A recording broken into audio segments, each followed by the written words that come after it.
আসসালামু আলাইকুম। আমার নাম মোহাম্মদ গাইবুল কবির। আমার ঠিকানা বিরানীবাজার পুকুরপাড়।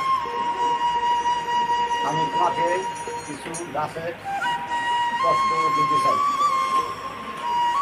এই দেখেন, এই গাছটা নাম হলো গাওমুড়া গাছ। এই গাছটার গুণগুণ অনেক কিছু। দেখা যাচ্ছে এই গাছটা শৈবলীরা গাওমুড়া দেয়, শরীরে কামড়ে এই গাছটা জ্বালাই দিলে শরীরে কান্না বদ্ধ হয়। তারপরে আরও কিছু চিকিৎসা করি, যে মহিলাদের ঘরে কাঁচা ছেঁড়া হাত পা ফুলে এই গাছের বড়ি খেলে কাঁচা ছেঁড়া বদ্ধ হবে। একটা না 30 দিন খেতে হবে, 2 গাছ।